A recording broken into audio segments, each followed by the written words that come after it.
Vida loca, bullet high as a cat, never sober. Shit Python, hit him with a cobra. Free up my bro Casanova. So I've got these Marzocchi Bomber 58s installed on my Sur Ron.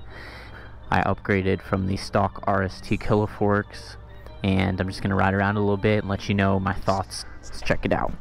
Yeah, I'm on my own. I don't need no one, I don't. My first impression is that they look amazing.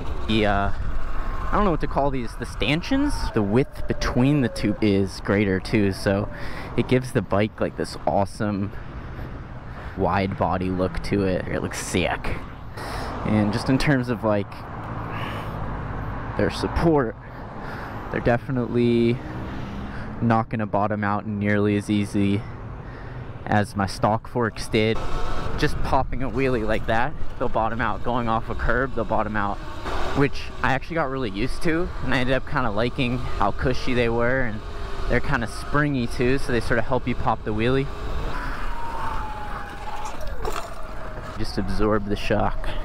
But you know, I don't really off-road a lot, so the most that I beat up these forks is really doing wheelies, and I really noticed a difference with the wheelies. So there's two parts of the wheelie, right? There's the pop, and then there's coming down. These forks improved one of those, and they made one of them harder, so it's actually a little bit harder now to pop the wheelies.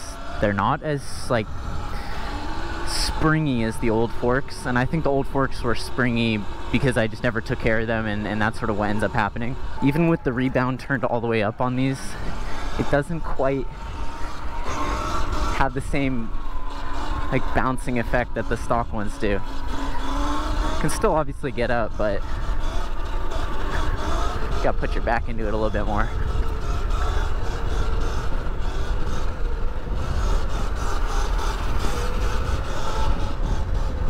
And then, oh dude, coming down is so nice.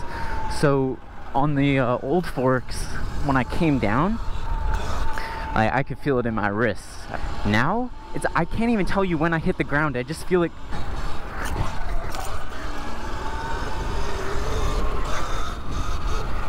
But boy, these forks look so good. The fact that they're bigger, they just look pretty mean. The problem with that is that they're a little heavier, right? So it definitely throws off the wheelies. In the last couple days, I've sort of had to relearn how to wheelie. So yeah, I still have to take these off-road. Probably make another video when I do that, just to get my thoughts of it off-roading. I'm pretty sure it'll feel better. I mean, look, these are $1,000 forks.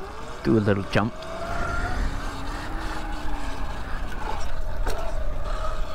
See how well they absorb that? Boy.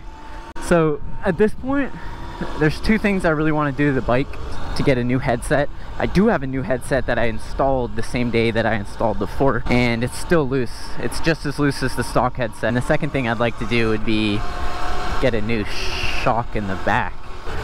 So I'm thinking either some Marzocchi rear shock, or maybe the Fox float. I just want to end this video with a massive thank you to the fan that ordered these forks for me. He hit me up on Instagram and asked me which forks I wanted. I really couldn't believe it, but he really ordered them for me. They were on back order for 6 months, and he didn't cancel the order or anything. Hope you're watching this, and as always, thank you so much for watching. And stay tuned. Yeah, I'm on my